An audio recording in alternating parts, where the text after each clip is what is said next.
दोस्तों स्वागत है आपका कृषि इन्फॉर्मेटिक्स के एक और नई फ्रेश वीडियो के अंदर। तो दोस्तों आ चुके एक नई वीडियो को लेकर आपके सामने।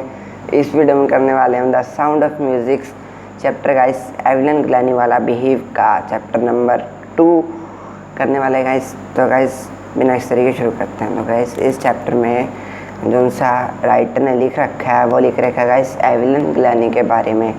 और एविलन ग्लैनी एक बहरी लड़की है जिसका जो सी नर्व है वो डैमेज हो चुकी है। ठीक है गाइस, अब मेन काम की ओर चलते हैं। तो गाइस एविलन ग्लैनी जब वो 8 इयर्स की थी तब स्टेज पे उसको बुलाया गया पियानो बजाने के लिए, लेकिन उसने नहीं सुना। स्टेज पे उसका नाम अनाउंस करा गया कि पियानो बजाने के लिए, तो उसको नहीं सुना। तब उसकी मदर को लगा शायद उसको सुनने में कोई प्रॉब्लम हुई, शायद उसे नहीं सुना।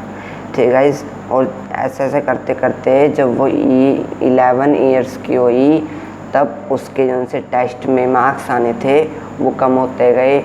तो फिर इस प्रॉब्लम को सॉल्व करने के लिए उसकी मम्मी ने उसके टीचर्स ने उसकी मम्मी को बताया कि आपको इसको पर्सनिस्ट के पास लेके जाना चाहिए गाइस, जो उनसे एक डॉक्टर होता है ईयर्स की प्रॉब्लम वाला। ठीक है गाइस, उसके पास एविलन ग्लैनी को लेके गए।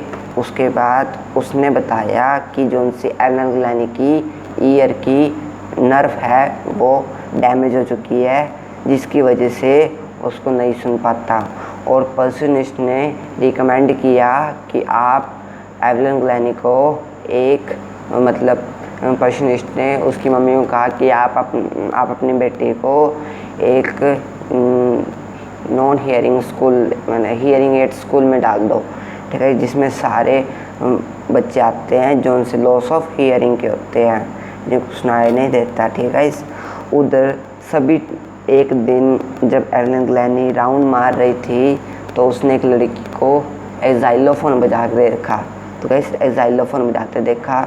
उसके बाद उसको भी लगा कि शायद मैं भी ये बजा पाऊँ, लेकिन सावी के सभी teacher most of the teacher उसको मना करते थे कि तुम ये नहीं कर सकते। ठीक है, लेकिन रोन फर्ब एक टीचर थे जिसने उसको हौसला दिया और उसने एविलन ग्लैनी को मदद करी।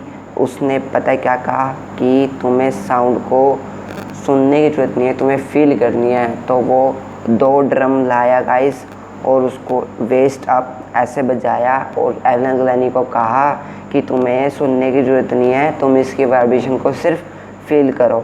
धीरे धीरे एविलन ग्लैनी कुछ हिस्सा सुनने लगी और धीरे धीरे कुछ ही दिनों में उसने अपनी बॉडी और माइंड को बिल्कुल एक्टिव कर लिया और वो वाइब्रेशन और साउंड को अच्छे से सुन सकती थी। ठीक है, और ये सिर्फ किसकी वजह से होया? रोन फर्ब्स, ये उसके टीचर का नाम था। ठीक है, उसके बाद जब एविलन ग्लैनी वाइब्रेशन और साउंड को सुनना सीख गई, फील करना सीख गई, उसके बाद उसने पीछे मुड़कर नहीं देखा और उसने सोचा कि मैं म्यूज़िक को अपनी लाइफ का एक हिस्सा बना लूँ।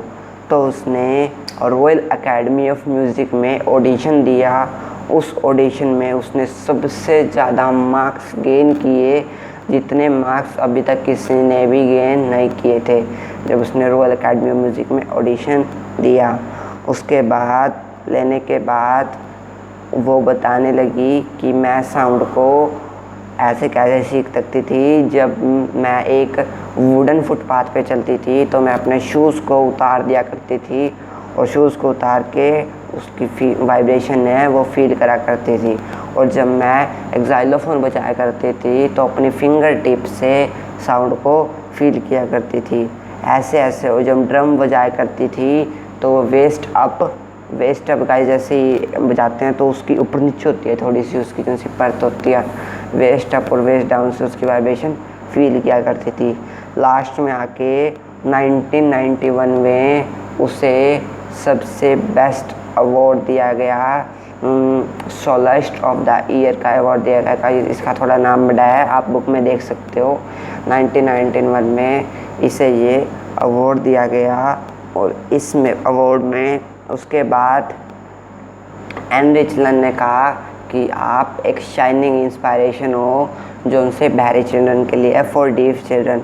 उसके बाद एविलन ग्लैनी ने एक बात कही, अगर आपको पता है आपको काम करना है और आपको पता है कि आप किस दिशा में काम कर रहे हो तो आप उस काम को कर सकते हो। हे गाइस, ये हमारा चैप्टर था। अगर आपको इसी चैप्टर के क्वेश्चन आंसर चाहिए तो आप हमारे क्रिश इन्फॉर्मेटिक्स चैनल पे देख सकते हैं। Question answer of the sound of music by Krish Informatics आप सर्च मार लीजिएगा।